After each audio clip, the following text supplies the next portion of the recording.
प्रश्न है, विजयनगर साम्राज्य का प्रथम शासक कौन था जिसने महाराजा धीराज की उपाधि धारण की थी?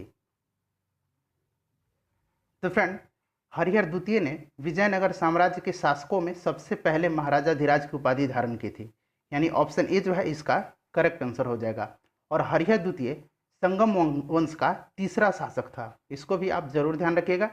बात विजयनगर साम्राज्य की आई है तो इसके बारे में जान लेते हैं। विजयनगर साम्राज्य की स्थापना 1336 ईस्वी में हरिहर और बुका नामक दो भाइयों ने किया था। विजयनगर साम्राज्य की राजधानी हम्पी थी, ध्यान रखिएगा कहाँ थी, हम्पी थी, और इसकी राजभाषा तेलुगु थी। इन सब बातों को ध्यान रखिएगा। नेक्स्ट क्वेश्चन देखिए, स्वतंत्र भारत में गठित प्रथम मंत्रिमंडल में बाबू जगजीवन राम को किस विभाग का प्रमुख बनाया गया था?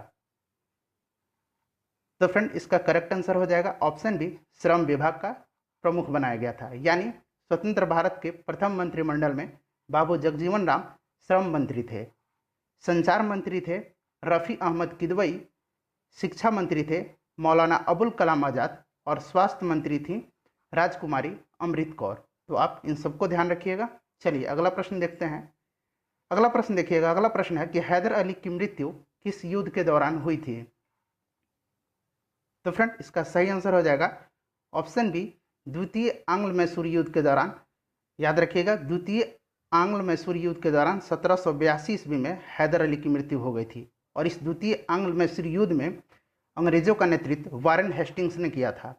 हैदर अली का पुत्र टीपू सुल्तान था और इसकी मृत्यु ये देख रहे हैं आप, चतुर्थ आंग्ल मैसूर युद्ध के दौरान हो गई थी। और चतुर्थ आंग्ल मैसूर युद्ध में अंग्रेजों का नेतृत्व किसने किया था? लॉर्ड वेलेजली ने। अगला प्रश्न देखिए, मानव शरीर में हीमोग्लोबिन का प्रमुख कार्य क्या है?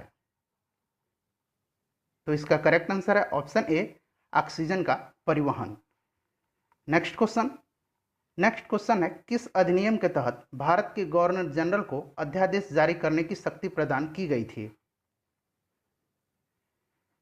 तो इसका करेक्ट आंसर हो जाएगा ऑप्शन ए, भारतीय परिषद अधिनियम 1861 के तहत पहली बार अध्यादेश जारी करने की शक्ति गवर्नर जनरल को प्रदान की गई थी। तो ध्यान रखिएगा, भारतीय परिषद अधिनियम 1861। नेक्स्ट क्वेश्चन देखिए, नेक्स्ट क्वेश्चन है, निम्नलिखित में से कौन नीलगिरी तथा अन्नामलाई पहाड़ी के मध्य स्थित है? तो फ्रेंड, इसका सही आंसर हो जाएगा ऑप्शन ए, पालघाट। एक इंपॉर्टेंट पॉइंट ध्यान रखिएगा, पालघाट गैप पश्चिम और पूर्वी घाट का मिलन स्थल है। नेक्स्ट क्वेश्चन देखिए, नेक्स्ट क्वेश्चन है, भारत की निम्नलिखित में से ऐसी कौन सी नदी है जो कर्क रेखा को 2 बार काटती है? तो फ्रेंड, भारत की माही नदी जो है ये कर्क रेखा को 2 बार काटती है। ध्यान दीजिएगा, लिम्पोपो नदी यह दक्षिण अफ्रीका की नदी है, यह मकर रेखा को 2 बार काटती है। कांगो नदी या फिर जायरे नदी विषुवत रेखा को 2 बार काटती है। तो आप ध्यान रखिएगा। अगला प्रश्न देखते हैं, पेरू और बोलिविया की सीमा पर कौन सी झील स्थित है जो विश्व की सबसे ऊंची नौकागम्य झील के रूप में प्रसिद्ध है? तो फ्रेंड, इसका सही आंसर है ऑप्शन डी, टीटीकाका झील। याद रखिएगा, टीटीकाका झील विश्व की सबसे ऊंची झील है। अगला प्रश्न देखिए, अगला प्रश्न है कि निम्नलिखित में से कौन सही सुमेलित नहीं है? तो फ्रेंड, इसमें सही सुमेलित नहीं है ऑप्शन ए। आप ये देख रहे हैं, ये घास के मैदान हैं और ये उनसे संबंधित देश दिया हुआ है। तो वेल्ड जो है ये दक्षिण अफ्रीका में है। इस तरह से देखा जाए तो ऑप्शन ए जो है इसका करेक्ट आंसर हो जाएगा। अगला प्रश्न देखिए, अगला प्रश्न है, भारत में क्रिकेट के लिए राष्ट्रीय शासी निकाय के रूप में प्रसिद्ध भारतीय क्रिकेट कंट्रोल बोर्ड का गठन कब किया गया? तो फ्रेंड, बीसीसीआई का गठन किया गया है वर्ष 1928 में। याद रखिएगा, वर्तमान में बीसीसीआई के सचिव हैं जय शाह और अध्यक्ष हैं सौरभ गांगुली। नेक्स्ट क्वेश्चन देखते हैं, कपड़ों से स्याही के धब्बे हटाने में किस अम्ल का प्रयोग किया जाता है? तो इसका सही आंसर हो जाएगा ऑप्शन डी, ऑक्जेलिक अम्ल का। अगला प्रश्न देखते हैं, निम्नलिखित में से कौन सी गर्म जलधारा है? फ्रेंड्स, इस तरह के प्रश्न काफ़ी इंपॉर्टेंट होते हैं और अक्सर एग्जाम में पूछ लिए जाते हैं। तो फ्रेंड, इसमें से पूछा जा रहा है कि कौन सी गर्म जलधारा है। तो याद रखिएगा, इसका सही आंसर क्या हो जाएगा ऑप्शन बी, एल नीनो धारा। यह प्रशांत महासागर की गर्म जलधारा है। उसके बाद आप देख रहे हैं कैलिफोर्निया धारा, यह भी प्रशांत महासागर की धारा है लेकिन यह ठंडी जलधारा है। हम्बोल्ट जलधारा, यह भी प्रशांत महासागर की ठंडी जलधारा है। उसके बाद यहाँ देख रहे हैं लेब्राडोर, यह अटलांटिक महासागर की ठंडी जलधारा है। तो आप इन सबको ध्यान रखिएगा। नेक्स्ट क्वेश्चन देखिए। नेक्स्ट क्वेश्चन है H1N1 विषाणु निम्नलिखित में से किस एक बीमारी से संबंधित है? तो इसका सही आंसर हो जाएगा ऑप्शन बी, स्वाइन फ्लू। ध्यान रखिएगा। उसके बाद ये बर्ड फ्लू से भी प्रश्न पूछा जाता है। तो बर्ड फ्लू का जो विषाणु है उसका नाम क्या है? उसका नाम है, आपको ध्यान रखना, H5N1। ठीक है फ्रेंड्स, चलिए अगला प्रश्न देखते हैं। ध्यान रखिएगा H1N1 स्वाइन फ्लू का है और H5N1 बर्ड फ्लू का है। नेक्स्ट क्वेश्चन है ease of doing business report निम्नलिखित में से कौन जारी करता है? तो फ्रेंड ये करता है विश्व बैंक। और ease of doing business report में 2019 में भारत की रैंक कितनी थी? भारत की रैंक 63 थी और प्रथम स्थान पर न्यूजीलैंड रहा था। नेक्स्ट क्वेश्चन है संविधान के प्रावधानों के अंतर्गत पंचायत चुनाव कराने का निर्णय किया जाता है। तो फ्रेंड पंचायत चुनाव का जो अधिकार है वो किसके पास होता है? राज्य सरकार के पास होता है। ऑप्शन डी जो है इसका करेक्ट आंसर होगा। नेक्स्ट क्वेश्चन देखिएगा लोकसभा और राज्यसभा की संयुक्त बैठक आहूत की जाती है। तो फ्रेंड ध्यान से पढ़िएगा, ये आहूत की जाती है राष्ट्रपति के द्वारा, लेकिन इस बैठक की अध्यक्षता लोकसभा के अध्यक्ष के द्वारा की जाती है। और संयुक्त अधिवेशन की व्यवस्था संविधान के अनुच्छेद 108 में किया गया है इसका वर्णन। ठीक है फ्रेंड्स, नेक्स्ट क्वेश्चन देखिए। नेक्स्ट क्वेश्चन है भारतीय संविधान की 10वीं अनुसूची संबंधित है। मोस्ट वीवीआई प्रश्न है। तो फ्रेंड 10वीं अनुसूची जो है ये दल बदल से संबंधित है, इंपॉर्टेंट है, आपको ध्यान रखना है। 10वीं अनुसूची संविधान में 52वें संविधान संशोधन 1985 ईस्वी के द्वारा जोड़ा गया था। तो आप इसको भी जरूर ध्यान रखिएगा। नेक्स्ट क्वेश्चन कर लेते हैं बराक 8 मिसाइल किस प्रकार की मिसाइल है? तो फ्रेंड ये बराक 8 मिसाइल जो है यह सतह से हवा में मार करने वाली मिसाइल है। और ध्यान रखिएगा यह भारत और इजराइल की संयुक्त परियोजना है। किस देश की? भारत और इजराइल की। आप यहाँ बराक देखकर अमेरिका बिल्कुल मत लगाइएगा, भारत और इजराइल की यह संयुक्त परियोजना है और यह सतह से हवा में मार करने वाली मिसाइल है। नेक्स्ट क्वेश्चन देखिएगा। नेक्स्ट क्वेश्चन है भारतीय संविधान के किस अनुच्छेद में CAG, जिसको शॉर्ट में कैग कहा जाता है, उसके पदों का प्रावधान निहित है? तो फ्रेंड CAG का फुल फॉर्म होता है controller auditor general of India. Hindi में इसको नियंत्रक एवं महालेखा परीक्षक कहा जाता है। और इसके पद का जो प्रावधान है वो है संविधान के अनुच्छेद 148 में। CAG की नियुक्ति राष्ट्रपति के द्वारा की जाती है और इसका कार्यकाल 65 वर्ष की आयु या 6 वर्ष जो भी पहले पूरी हो जाए वह अवकाश ग्रहण कर लेता है। नेक्स्ट क्वेश्चन देखिएगा। नेक्स्ट क्वेश्चन है त्रिस्तरीय पंचायती राज व्यवस्था को सर्वप्रथम किन 2 राज्यों ने एक साथ अपनाया था? तो फ्रेंड आप सभी जानते हैं कि पंचायती राज की शुरुआत कब हुई थी? 2 अक्टूबर 1959 ईस्वी को भारत के प्रथम प्रधानमंत्री पंडित जवाहरलाल नेहरू के द्वारा राजस्थान के नागौर जिले से हुआ था। और 11 अक्टूबर 1959 को पंडित नेहरू ने आंध्र प्रदेश में पंचायती राज की शुरुआत की थी। तो सही आंसर क्या हो जाएगा? ऑप्शन सी, राजस्थान एवं आंध्र प्रदेश।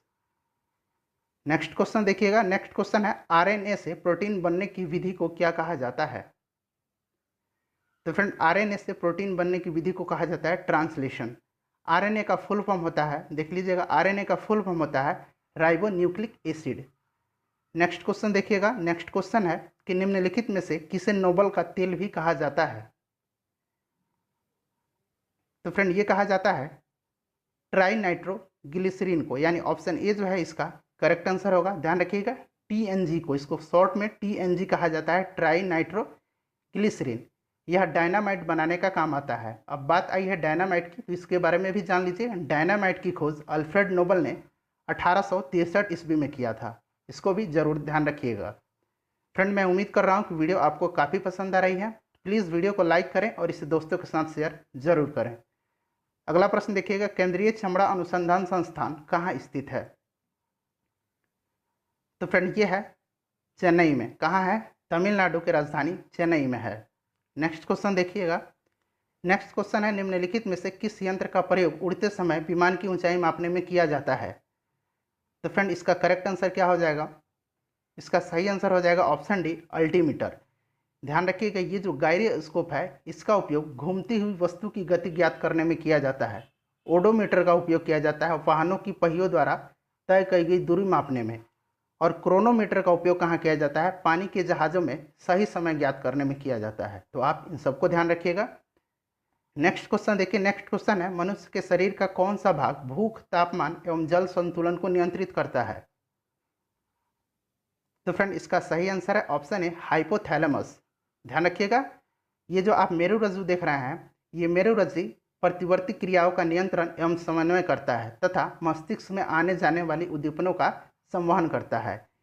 सेरिबेलम जो है यह शरीर का संतुलन बनाए रखता है एवं ऐच्छिक पेशियों के संकुचन पर नियंत्रण करता है।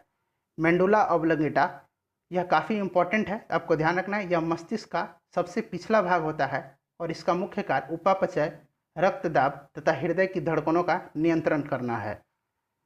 नेक्स्ट क्वेश्चन देखिएगा। नेक्स्ट क्वेश्चन है कि ऐसा कौन सा मादा लिंगी हार्मोन है जिसका उत्पादन रजोनिवृत्ति के पश्चात बंद हो जाता है? तो फ्रेंड इसका सही आंसर हो जाएगा ऑप्शन बी एस्ट्रोजन। यहाँ जो आप टेस्टोस्टेरोन देख रहे हैं यह नर लिंगी हार्मोन है, बाकी जो देख रहे हैं प्रोजेस्टेरोन, एस्ट्रोजन और रिलैक्सिन ये मादा हार्मोन है। ठीक है फ्रेंड्स, नेक्स्ट क्वेश्चन देखिए। नेक्स्ट क्वेश्चन है, उत्तर वैदिक काल में संबंधित पूर्व मीमांसा दर्शन के प्रतिपादक कौन थे? तो फ्रेंड दर्शन टोटल कितने हैं? तो ध्यान रखिएगा, टोटल कितने दर्शन है ये भी प्रश्न आपके एग्जाम में पूछ लिया जाता है। तो टोटल 7 दर्शन है। ठीक है, यहाँ आपसे पूछा जा रहा है पूर्व मीमांसा। तो पूर्व मीमांसा का प्रतिपादन किसने किया था? इसका प्रतिपादन किया था जैमिनी ने। ऑप्शन ए जो है इसका करेक्ट आंसर हो जाएगा। आपको मैं बता देता हूँ कि ये 7 दर्शन कौन कौन से हैं। पहला तो आप यहाँ देख लिए पूर्व मीमांसा। ठीक है फ्रेंड्स, उसके बाद न्याय दर्शन, सांख्य दर्शन, चार्वाक दर्शन, पतंजलि दर्शन, वादरायण दर्शन, माफ कीजिएगा, योग दर्शन, चार्वाक दर्शन, उत्तर मीमांसा, सांख्य दर्शन, पूर्व मीमांसा और वैशेषिक। ठीक है फ्रेंड्स, और यहाँ आप जो देख रहे हैं वादरायण ये उत्तर मीमांसा के प्रतिपादक थे, पतंजलि जो थे योग दर्शन के प्रतिपादक थे, और चार्वाक जो थे ये चार्वाक दर्शन के प्रतिपादक थे। सांख्य दर्शक के प्रतिपादक कपिल थे, न्याय दर्शन के प्रतिपादक गौतम थे और वैशेषिक दर्शन के कणाद या उलुक थे। ठीक है, तो ध्यान रखिएगा। नेक्स्ट क्वेश्चन देखिएगा फ्रेंड। नेक्स्ट क्वेश्चन है, सल्तनत काल में प्रचलित दीवाने इस्तिहाक नामक किस विभाग से संबंधित था? तो फ्रेंड ये दीवाने इस्तिहाक जो था ये पूछा जा रहा है कि किस विभाग से संबंधित था? तो फ्रेंड ये था पेंशन विभाग से। ठीक है, और इसकी स्थापना किसने किया था? इसकी स्थापना फिरोज शाह तुगलक ने किया था। आप यहाँ पे दास विभाग देख रहे हैं, ये भी पूछा जाता है। तो दास विभाग दीवाने बंदगान कहलाता था और इसकी स्थापना फिरोज शाह तुगलक ने ही किया था। उसके बाद फ्रेंड दीवाने अर्ज जो था ये सैन्य विभाग था। एक बार मैं और रिपीट करता हूँ, दीवाने अर्ज ये सैन्य विभाग था और इसकी स्थापना बलवन ने किया था। दीवाने मुस्तखराज यह राजस्व विभाग था और इसकी स्थापना अलाउद्दीन खिलजी ने किया था। तो आप इन सबको ध्यान रखिएगा।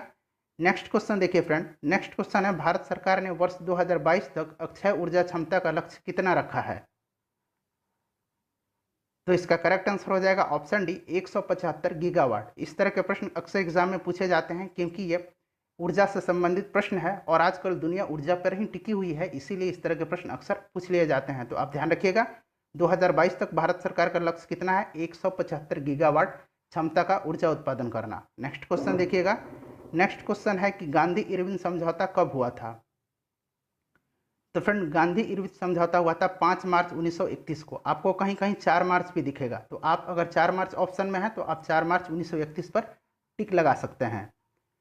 नेक्स्ट क्वेश्चन देखिएगा। नेक्स्ट क्वेश्चन है कि जून 1945 में शिमला सम्मेलन में कांग्रेस के प्रतिनिधि के तौर पर कौन शामिल हुआ था? तो सबसे पहले तो आपको ध्यान रखना है कि शिमला समझौता कब हुआ था? 1945 में हुआ था और इसमें कांग्रेस के प्रतिनिधि के तौर पर अबुल कलाम आज़ाद ने हिस्सा लिया था। तो ध्यान रखिएगा, ऑप्शन ए इसका करेक्ट आंसर होगा। नेक्स्ट क्वेश्चन कर लेते हैं फ्रेंड। नेक्स्ट क्वेश्चन देखिएगा, देश के स्वतंत्रता के समय आरबीआई के गवर्नर कौन थे? तो फ्रेंड ये प्रश्न काफ़ी महत्वपूर्ण है, आपको ध्यान रखना है। तो इसका सही आंसर क्या हो जाएगा? इसका सही आंसर है ऑप्शन ए सीडी देशमुख। याद रखिएगा, आरबीआई की स्थापना 1 अप्रैल 1935 को हुई थी। ठीक है फ्रेंड्स, याद रखिएगा 1 अप्रैल 1935 को हुई थी। और कितनी राशि से हुई थी ये भी प्रश्न पूछा जाता है। तो आरबीआई की स्थापना 1 अप्रैल 1935 को 5 करोड़ की अधिकृत पूंजी से हुई थी तथा आरबीआई का राष्ट्रीयकरण 1 जनवरी 1949 को किया गया। आप ये भी ध्यान रखिएगा, स्थापना 1935 और राष्ट्रीयकरण 1949 को। नेक्स्ट क्वेश्चन देखिएगा। नेक्स्ट क्वेश्चन है कि भारत में सर्वप्रथम शून्य आधारित बजट किसने प्रस्तुत किया था? तो फ्रेंड ये किया था राजीव गांधी ने। ऑप्शन सी जो है इसका सही आंसर हो जाएगा। राजीव गांधी ने 1987-88 में ये बजट प्रस्तुत किया था, याद रखिएगा 1987-88 में। नेक्स्ट क्वेश्चन कर लेते हैं। नेक्स्ट क्वेश्चन है कि एशियाई विकास बैंक का मुख्यालय कहाँ स्थित है। तो फ्रेंड यहाँ से 2 से 3 प्रश्न आपके एग्जाम में बनते हैं। सबसे पहले तो पूछा जाता है कि एशियाई विकास बैंक की स्थापना कब हुई थी। तो याद रखिएगा एशियाई विकास बैंक यानी एडीबी, एशियन डेवलपमेंट बैंक इसको अंग्रेजी में कहा जाता है, इसकी स्थापना 1966 को हुई थी और इसका जो हेड क्वार्टर है वो है मनीला में। ठीक है फ्रेंड्स, नेक्स्ट क्वेश्चन देखिएगा। नेक्स्ट क्वेश्चन है कि महात्मा गांधी ने भारत में अपना पहला जन भाषण कहाँ दिया था। तो फ्रेंड महात्मा गांधी ने अपना पहला जन भाषण कहाँ दिया था। तो इन्होंने 1916 में बनारस हिंदू यूनिवर्सिटी के उद्घाटन समारोह में दिया था, याद रखिएगा वाराणसी में। ठीक है, 1916 में। नेक्स्ट क्वेश्चन देखिएगा। नेक्स्ट क्वेश्चन है कि नाथुला दर्रा कहाँ है। तो फ्रेंड नाथुला दर्रा जो है ये सिक्किम में है। उत्तराखंड के कुछ दर्रे हैं, इंपॉर्टेंट है, ध्यान रखिएगा। उत्तराखंड में कौन कौन से दर्रे हैं। नीति दर्रा, माना दर्रा, लिपुलेख दर्रा। हिमाचल प्रदेश का रोहतांग दर्रा और बड़ा लच्चा दर्रा, ये महत्वपूर्ण है, ध्यान रखिएगा। नेक्स्ट क्वेश्चन कर लेते हैं। नेक्स्ट क्वेश्चन है कि बीएमडी परीक्षण किया जाता है। तो फ्रेंड सबसे पहले आप बीएमडी का फुल फॉर्म जान लीजिए। इसका फुल फॉर्म होता है बोन मिनरल डेंसिटी। ठीक है, और ये किया जाता है अस्थिर रंध्रता हेतु। ठीक है, ऑप्शन बी जो है इसका करेक्ट आंसर होगा। नेक्स्ट क्वेश्चन है भीम बांध वन्यजीव अभ्यारण्य कहाँ स्थित है। तो फ्रेंड महत्वपूर्ण है क्योंकि ये बिहार में ही है और बिहार की ये किस जिले में है। तो ध्यान रखिएगा मुंगेर जिले में है। ऑप्शन ए जो है इसका करेक्ट आंसर होगा। नेक्स्ट क्वेश्चन है कि सन 1913 में सचिंद्रनाथ सान्याल द्वारा अनुशीलन समिति की स्थापना कहाँ हुई थी। तो सबसे पहले तो याद रखिएगा कि अनुशीलन समिति की स्थापना सचिंद्र सान्याल के द्वारा 1913 में पटना में हुई थी। ठीक है, ऑप्शन बी जो है इसका करेक्ट आंसर होगा। नेक्स्ट क्वेश्चन देखिएगा। नेक्स्ट क्वेश्चन है कि सन 1924 में द पटना टाइम्स का प्रकाशन किसके द्वारा किया गया था। तो फ्रेंड काफ़ी महत्वपूर्ण है, द पटना टाइम्स का प्रकाशन कब हुआ था, 1924 में हुआ था। आप ध्यान रखिएगा, और किसके द्वारा किया गया था, तो मोहम्मद यूनिस के द्वारा। ऑप्शन ए जो है इसका करेक्ट आंसर होगा। नेक्स्ट क्वेश्चन देखिएगा। नेक्स्ट क्वेश्चन है बिहार में बाल साहित्य के लिए दिया जाने वाला पुरस्कार कौन सा है। फ्रेंड्स मैं काफ़ी तेजी में करा रहा हूँ क्योंकि आपका ज़्यादा समय न लगे। तो इसका सही आंसर हो जाएगा ऑप्शन बी अमरनाथ झा पुरस्कार। याद रखिएगा अमरनाथ झा पुरस्कार बाल साहित्य के लिए दिया जाता है, और ये कहाँ से संबंधित है, तो बिहार राज्य से संबंधित है। नेक्स्ट क्वेश्चन देखिएगा। नेक्स्ट क्वेश्चन है कि अशोक के किस शिलालेख में बोध गया के भ्रमण का वर्णन मिलता है। तो फ्रेंड सबसे पहले जान लीजिए कि अशोक ने अपना जो राज्याभिषेक हुआ था उसके 10वें वर्ष में धम्म की यात्रा शुरू कर दी, और सबसे पहले वे बोध गया ही गया था, और इसका वर्णन 8वें शिलालेख में किया गया। ऑप्शन सी जो है इसका करेक्ट आंसर होगा। नेक्स्ट क्वेश्चन देखिएगा। नेक्स्ट क्वेश्चन है कि मंदसौर का अभिलेख किस शासक के विषय में जानकारी का स्रोत है। तो फ्रेंड मंदसौर का जो अभिलेख है यह यशोधर्मन से संबंधित है। ठीक है, और ये जो आप देख रहे हैं यशोधर्मन, ये कहाँ का था, मालवा का राजा था। मालवा कहाँ है, मध्य प्रदेश में है, तो आप जरूर ध्यान रखिएगा। नेक्स्ट क्वेश्चन देखिएगा। नेक्स्ट क्वेश्चन है कि 1922-24 ईस्वी का रंपा विद्रोह भारत के किस राज्य में हुआ था। तो फ्रेंड काफ़ी महत्वपूर्ण है, आपको याद रखना है रंपा विद्रोह। तो रंपा विद्रोह हुआ था आंध्र प्रदेश में। अब से एक और प्रश्न पूछा जाता है मोपला विद्रोह। मोपला विद्रोह हुआ था केरल में। ठीक है, याद रखिएगा मोपला विद्रोह कहाँ हुआ था, केरल में। अहोम विद्रोह पूछा जाता है, अहोम विद्रोह असम में हुआ था, और दक्कन विद्रोह महाराष्ट्र में हुआ था। तो आप इन सबको ध्यान रखिएगा। नेक्स्ट क्वेश्चन देखिएगा। निम्नलिखित में से कौन सा सही सुमेलित नहीं है। तो फ्रेंड ये बिल्कुल सही है, बारदोली 1928। दक्कन विद्रोह अभी मैंने बताया कहाँ हुआ था, महाराष्ट्र में हुआ था 1874-75 में। खेड़ा सत्याग्रह 1918 में हुआ था, और एका आंदोलन जो है ये गलत है, ये 1924-25 में नहीं हुआ था। नेक्स्ट क्वेश्चन देखिएगा। नेक्स्ट क्वेश्चन कर लेते हैं। The servant of Indian society के संस्थापक कौन थे। तो friend the servant of Indian society के संस्थापक थे, ये भी पूछा जाता है, Gopal Krishna Gokhale. Option B C जो है इसका करेक्ट आंसर होगा। फ्रेंड काफ़ी महत्वपूर्ण है, इसको आप जरूर ध्यान रखिएगा। नेक्स्ट क्वेश्चन देखिएगा। नेक्स्ट क्वेश्चन है कि दादा भाई नौरोजी ने भारतीय राष्ट्रीय कांग्रेस के किस अधिवेशन में स्वराज की मांग प्रस्तुत की थी। तो फ्रेंड इसका सही आंसर हो जाएगा ऑप्शन ए कलकत्ता अधिवेशन, जो 1906 में हुआ था। इसी में सर्वप्रथम दादा भाई नौरोजी ने स्वराज की मांग प्रस्तुत की थी। तो याद रखिएगा, काफ़ी महत्वपूर्ण प्रश्न है। नेक्स्ट क्वेश्चन देखिएगा। नेक्स्ट क्वेश्चन है कि अहोम विद्रोह किस राज्य में हुआ था। अभी मैंने बताया है फ्रेंड आपको, अहोम विद्रोह कहाँ हुआ था, ये असम में हुआ था। ऑप्शन सी बी जो है इसका करेक्ट आंसर हो जाएगा। और ये किसके नेतृत्व में हुआ था, तो याद रखिएगा ये हुआ था गोमधर कुंवर के नेतृत्व में। ठीक है, गोमधर कुंवर के नेतृत्व में हुआ था 1828 ईस्वी में। तो आप ये जरूर ध्यान रखिएगा, क्योंकि जितने भी विद्रोह हुए हैं ये अक्सर प्रश्न में एग्जाम में पूछ लिए जाते हैं, इस तरह के प्रश्न। नेक्स्ट क्वेश्चन है कि बिहार लोक सेवा आयोग की स्थापना कब की गई थी। तो फ्रेंड इसमें से जो भी ऑप्शन दिया गया है इसमें से कोई भी आंसर करेक्ट नहीं है। तो इस तरह से देखिए तो ऑप्शन ई जो है उपरयुक्त में से कोई नहीं, इसका करेक्ट आंसर हो जाएगा बिहार लोक सेवा आयोग की स्थापना हुई थी, याद रखिएगा 1 नवंबर 1956 को। कब हुआ था, 1 नवंबर 1956 को हुआ था। तो इस तरह से भी प्रश्न आपके एग्जाम में पूछ लिए जाते हैं। नेक्स्ट क्वेश्चन देखिएगा। नेक्स्ट क्वेश्चन है कि निम्नलिखित में से कौन सा दक्षिण भारत का सर्वोच्च पर्वत शिखर है। ठीक है फ्रेंड्स, तो दक्षिण भारत का सर्वोच्च पर्वत शिखर इसमें से कोई भी नहीं है। तो इस तरह से देखिए तो ऑप्शन ई जो है इसका करेक्ट आंसर हो जाएगा। बता दूं आपको कि दक्षिण भारत का सर्वोच्च पर्वत शिखर कौन सा है, यह है अन्नामलाई। ठीक है फ्रेंड्स, कौन सा है, अन्नामलाई है, आप जरूर याद रखिएगा। और फ्रेंड्स आज का यह प्रश्न देखिएगा, बिहार विधानसभा के प्रथम अध्यक्ष कौन थे। अगर आप बीपीएससी की तैयारी करते हैं और ऑफिसर बनना चाहते हैं तो निश्चित तौर पर आपको यह प्रश्न आना चाहिए। और फ्रेंड इस प्रश्न का आंसर आप हमें कमेंट बॉक्स में देकर जरूर बताइएगा। और यह भी बताइएगा कि वीडियो आपको कैसी लगी है और अगला वीडियो आप कब चाहते हैं, और आपका जो भी सुझाव हो आप हमें कमेंट बॉक्स में लिखकर जरूर बताइएगा। फ्रेंड्स मेरी तरफ से पूरी कोशिश की गई है आपको विस्तार के साथ आंसर बताने की, और मैं उम्मीद करता हूँ कि वीडियो भी आपको काफ़ी पसंद आई है। प्लीज़ वीडियो को जितना हो सके शेयर कीजिए और चैनल को सब्सक्राइब करके बेल आइकन को